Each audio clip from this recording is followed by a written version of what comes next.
Bonjour, bonsoir les amis. Alors, on a assisté récemment à une forte baisse des marchés et mercredi, on aura une décision assez importante, je pense, qui est suivie par pas mal d'observateurs sur les marchés financiers, notamment sur les taux d'intérêt.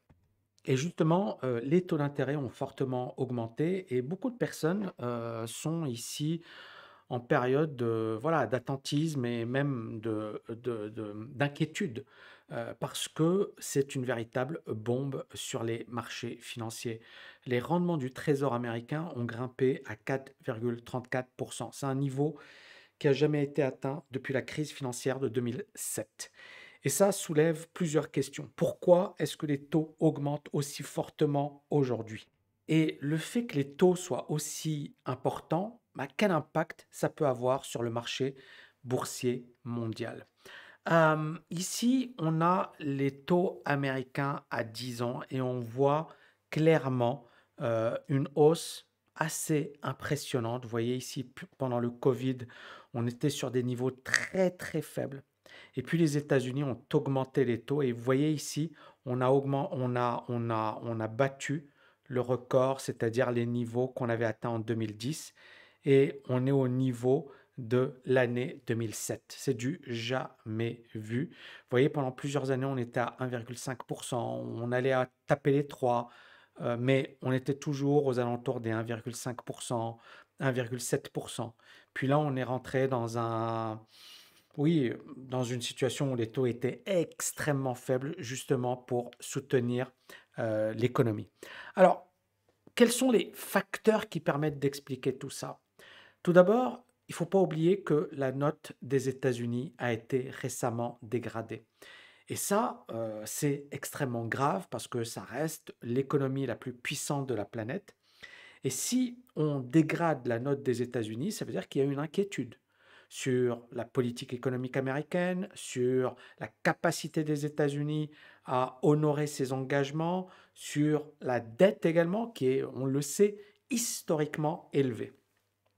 Deuxième élément, et ça c'est un élément très très important, et je pense que ça s'est accéléré avec la guerre entre la Russie et l'Ukraine, c'est qu'auparavant, les plus grands acheteurs de dettes américaines étaient les Chinois, les Japonais, la Russie, les pays arabes. Et aujourd'hui, la Chine et l'Arabie saoudite diminuent leurs avoirs en obligations du Trésor, c'est-à-dire qu'ils n'ont ils n'ont plus confiance ou ils ont de moins en moins confiance à l'égard des États-Unis. Et on a les rendements japonais qui sont en hausse. Ça veut dire que on va acheter de la dette japonaise. Et donc, la dette américaine est en difficulté. Et ça, encore une fois, c'est quelque chose d'unique dans l'histoire, hein. On a rarement eu ce type d'épisode. Alors, un autre aspect, hein, pour expliquer finalement cette forte hausse, c'est qu'on a toujours une inflation qui est importante. On a toujours, quand on a une inflation qui est importante, les investisseurs, ils veulent se protéger contre l'inflation. Donc, ils vont demander des rendements plus importants. Et justement, quand les taux d'intérêt augmentent, normalement, ça permet de freiner l'économie. Or, aux États-Unis, l'économie est toujours robuste. On a une croissance qui dépasse les prévisions, un chômage à 3,5%, une situation fiscale entre guillemets saine, hein, je dis bien entre guillemets, et l'économie américaine elle reste solide. Mais pour combien de temps?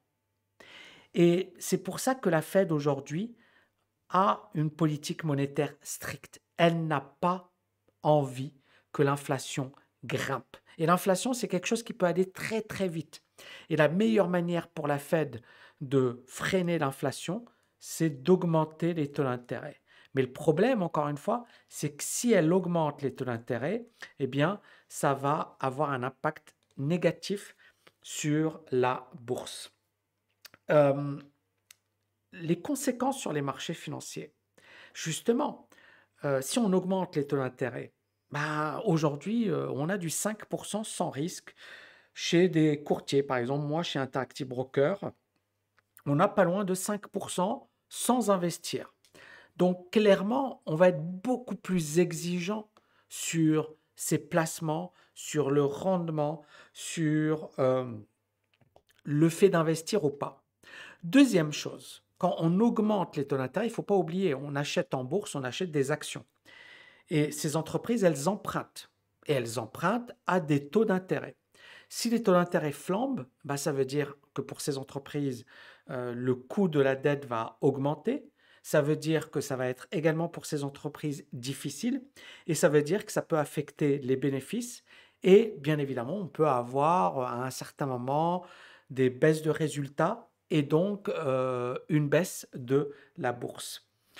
Euh, alors clairement, la Fed pourrait être amenée à tempérer ses ardeurs si la bourse continue de baisser, parce qu'il faut comprendre qu'aux États-Unis, contrairement à l'Europe, la bourse est extrêmement importante. Beaucoup de ménages ont leur argent investi en bourse. Conclusion, on est clairement dans un environnement incertain. Les taux d'intérêt du Trésor américain sont à des niveaux records. On a bien évidemment plusieurs raisons que je vous ai expliquées. Clairement, mercredi, ça va être décisif. Et je voulais conclure en vous disant, voilà, je vais de temps en temps faire des vidéos. Dites-moi si ce modèle de vidéo vous plaît. Et je vous dis à bientôt. N'oubliez pas de liker, de partager. Ciao, ciao, ciao.